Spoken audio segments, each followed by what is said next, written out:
মালবাজার মহকুমা আদালতের বার অ্যাসোসিয়েশনে দীর্ঘদিন ধরে পড়ে রয়েছে একটি নির্মীয়মান ভবন। দীর্ঘদিনের দাবি বার অ্যাসোসিয়েশনের অস্থায়ী ঘরটিকে নিয়ে। অভিযোগ, ঘরের ছাদ ফুটো, তা দিয়ে অনবরত বৃষ্টির জল পড়ে, নির্দিষ্ট কোনো শৌচাগার নেই। এও অভিযোগ কানে আসতেই বার অ্যাসোসিয়েশনের অফিস পরিদর্শনে গেলেন কলকাতা হাইকোর্টের জলপাইগুড়ি সার্কিট বেঞ্চের বিচারপতি বিশ্বজিৎ বসু। সঙ্গে উপস্থিত ছিলেন পূর্ত বিভাগের বাস্তুকার, মহকুমা পুলিশ আধিকারিক রোশন প্রদীপ দেশমুখ, মাল থানার আইসি সৌম্যজিৎ মল্লিক।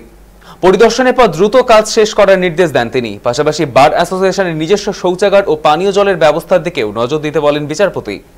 সেখান থেকে তিনি চলে যান মহকুমা আদালতের বর্তমান ভবনে। সেখানে বিভিন্ন কক্ষে পরিদর্শন করেন তিনি।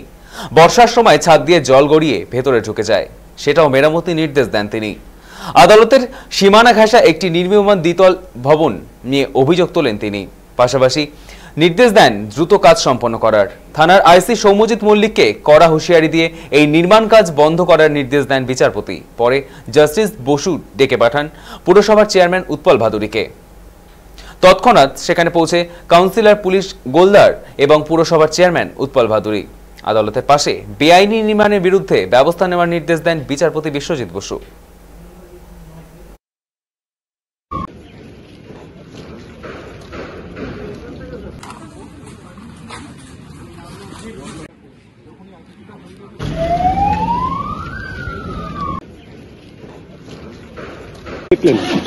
দেখলাম আবার নতুন করে কিছু কোর্ট ওপেন হবে এখানে, আরো কিছু কোর্টের স্ট্রিম বানানো হবে, বার অ্যাসোসিয়েশন নিয়ে বলছিল যে নতুন বিল্ডিং কিভাবে হবে এগুলো। স্যার ডাকছিলেন আপনাকে কি? আজকে আমাদের যে কোর্ট আছে এখানে সাব ডিভিশনাল কোর্ট, সেখানে পার্শ্ববর্তী একটা বিল্ডিং কনস্ট্রাকশন হচ্ছে। ওর যে একটা বিল্ডিং থেকে আর একটা বিল্ডিং এর যে দূরত্ব সেটা নেওয়া ঠিক নেই, যাতে ওরা অ্যাজ পার কোনো একটা কমপ্লেন লঞ্চ করবে। অ্যাজ পার মিউনিসিপ্যাল অ্যাক্ট অনুযায়ী ওনাদেরকে আমরা চিঠি করবো পৌরসভার থেকে, যাতে ওনারা বিল্ডিংটা ঠিক করে সরিয়ে নেয়, যাতে কোর্টের কোনো অসুবিধা না হয়, সেটা আমরা দেখব।